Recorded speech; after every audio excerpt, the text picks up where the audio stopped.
Hey, what's up, everybody? Pat here, gratefully recovering alcoholic and addict, just like every day.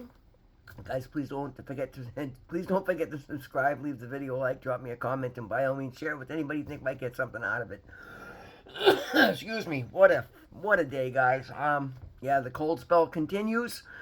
Work continues. I'm gonna share my day with you a little bit today, guys. I'm rather proud of myself, and just a perfect example of working this program paying off in spades. On Thursday, I got a new customer, and she had a rental apartment that had no heat. So I went over Thursday, found the blower motor. And this thing is like it's a Magic Chef furnace. Thing's got to be from the 50s. Blower motor was bad. Went and got a blower motor. She was insisting I replace the thermostat. Though there was nothing wrong with the thermostat. Her tenant wouldn't even speak to her. So I'm like, though she was being very kind to me, I could tell there was something off about this lady. She's an older woman. She is, now I'm aware, she's the ultimate Karen. Like, just batshit crazy. Yeah, and very, very abrasive, guys. I've gotten no less than 35 phone calls from this woman since Thursday.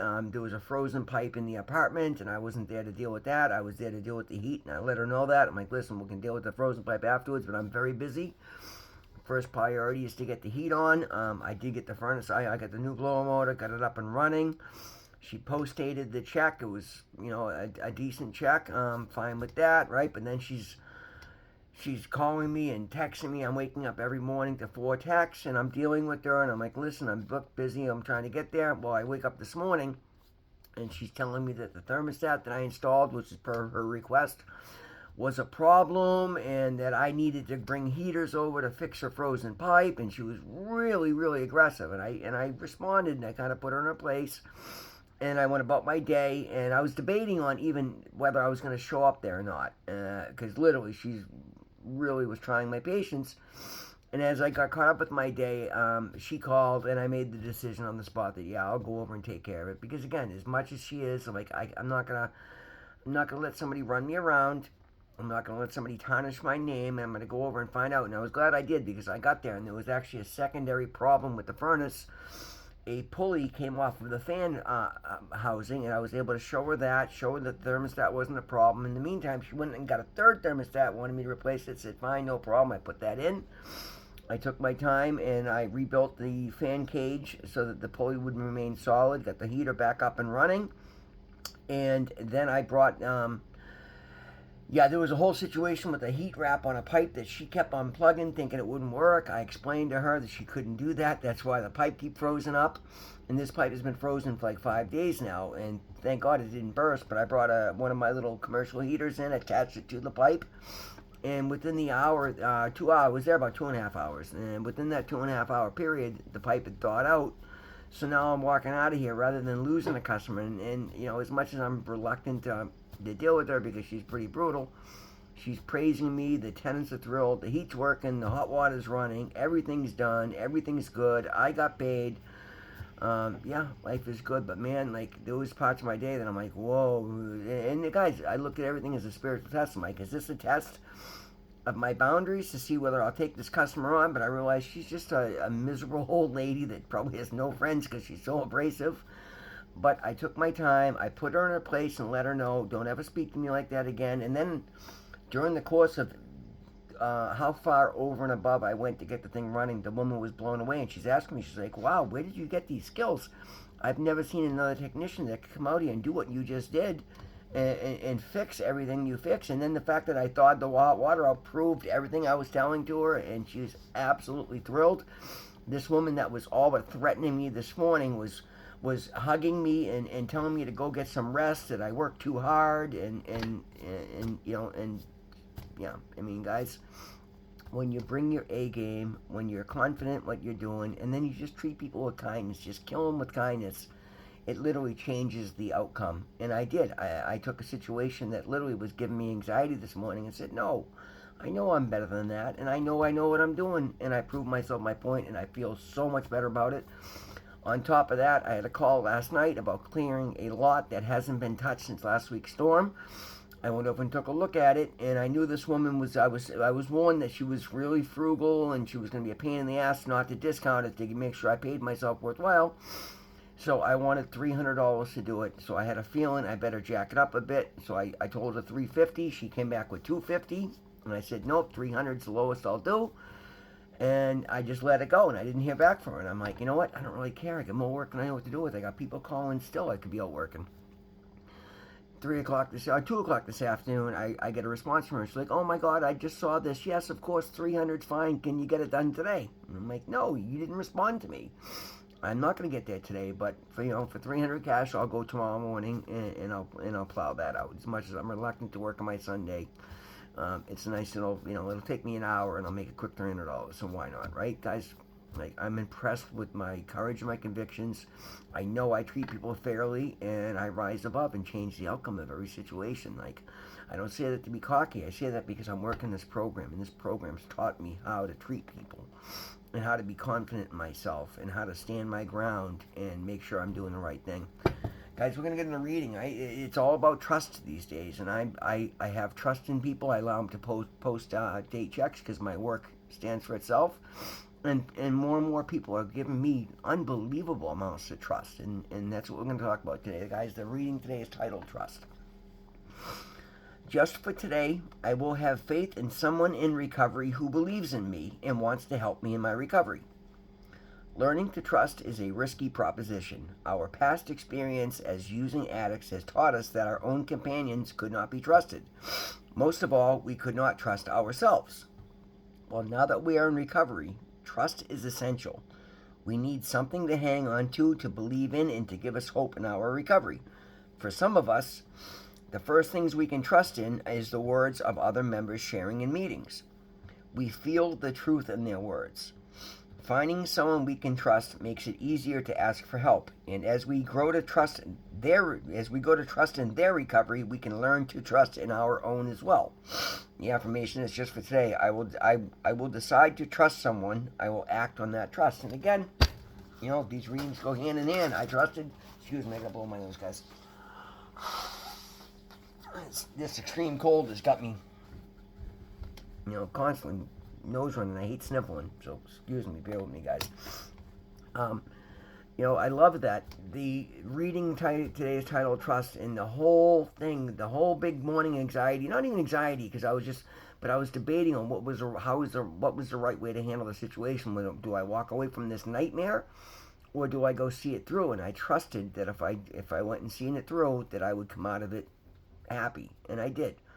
I feel incredibly happy, because if I left somebody with no heat in a freezing apartment with no hot water, like, that's not what I do, guys. And this one, even the tenant, when the woman went upstairs, I was talking with the tenant, and the tenant was a super, super nice lady with 2 kids. I was so happy that I stuck around just for her, so that I know her and her kids are safe. And I'm like, she seemed like one of the nicest people I've ever met, and her and I got along incredibly well. And I immediately I said, what is with her? And she goes, oh my God. She goes, yeah, she's the most aggressive, abrasive person. She goes, you know what? Me and my kids are going to have to leave here because she's threatening us and this and that. And I'm like, okay, so it's not me. Like, I saw this coming for a couple of days. I'm like, yeah, she's losing her mind. Like, this is bad. So I also put the landlord aside and said, oh, you got really good tenants here. I said, you should maybe go a little easy on them. Keep in mind, they could have made you put them in a hotel for 4 days when they didn't have heat and you couldn't find a plumber. And she's, oh, yeah. And then she went and made up with them. Like, guys, the reason I say this is because I'm learning to trust in myself after other people putting their trust in me, other people putting their faith in me, and me putting my faith in other people in recovery who are guiding me here, right? Now I'm able to have that confidence that I have the courage to speak what I see and call out wrongs when I see them. And the most amazing part of that is I'm able to make a difference. Like, not saying that these people are going to stay there now, but you know what? At least I smooth things over a bit. I put this lady in check and let her know that, listen, you ever speak to me again like that, I won't show up here. And you be with no heat and searching out another plumber. The last plumber, this is the one I was talking about yesterday in my video, that somebody told her $2,500 to fix a leak that I'm going to do for $100. Well, by this morning, I had a pretty good idea of why, because Nobody wants to deal with her. She's so abrasive, right? But rather than being like everybody else that just let her run, rough shot all over them, I killed her with kindness. I stood my ground and said, "Watch.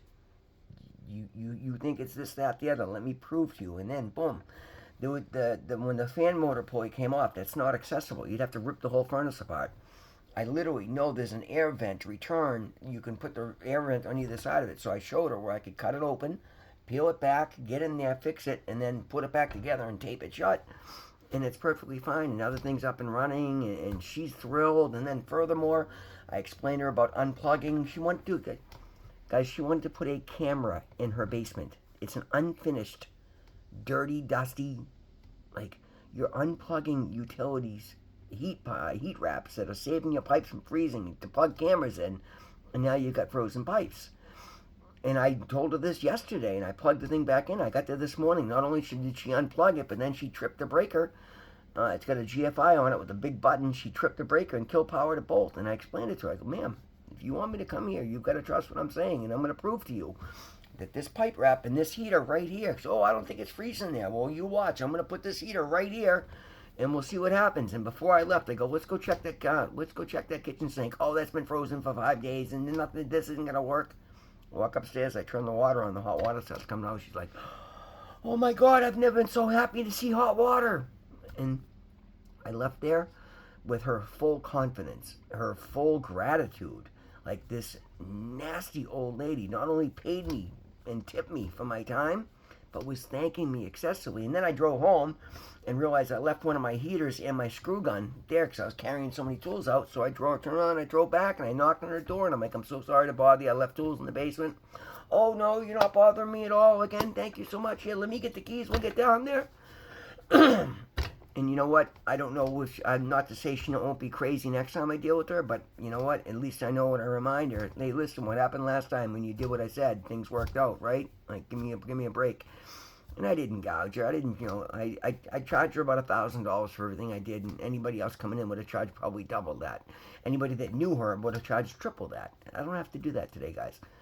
For tomorrow morning, I get to do that plow job. Like, if I was in my old life, I would have let that lady beat me down to 250. And I'm like, it's only a $50 difference, but I stood on my ground. I'm like, no, I'm not going to be moved from it today because I don't have to. I got another call today from a woman who's the manager of a 180 unit building here in Malden. I'm sorry. And my former boss does all the plumbing and all the plumbing and heating in there.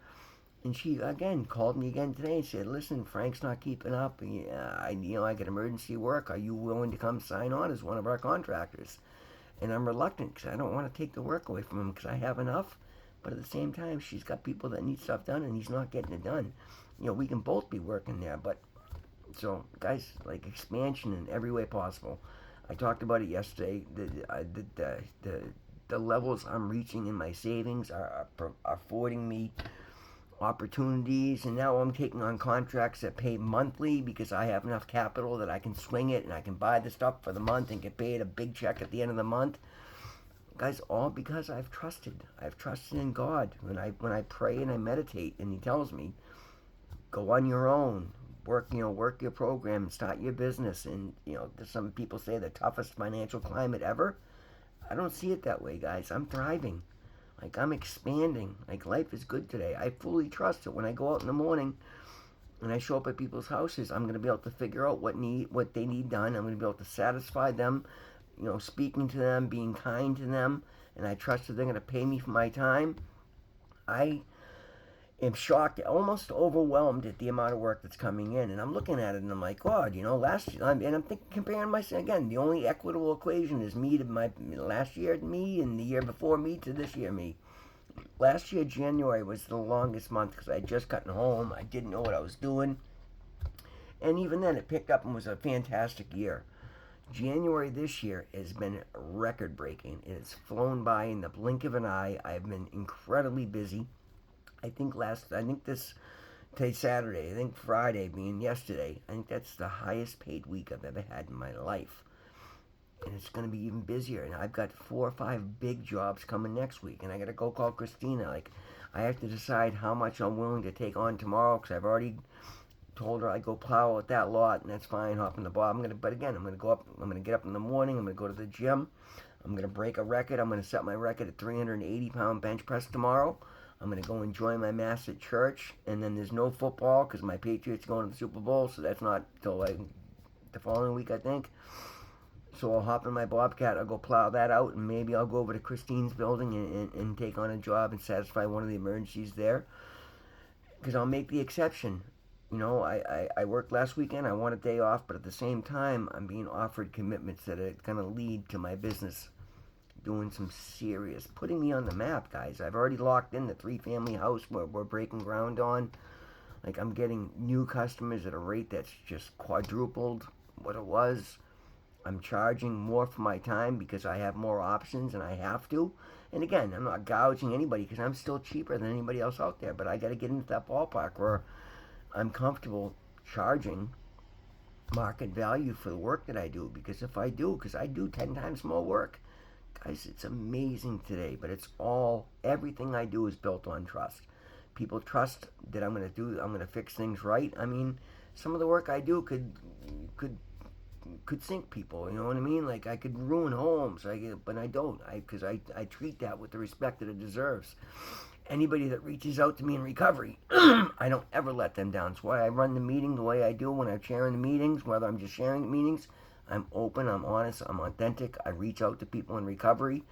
Not only do I answer the phone when people reach out to me, but I preemptively reach out and see how people are doing. When a newcomer asks for my number, I make it a point to make sure I call or text him every day for at least the first week, just to, hey, how you doing?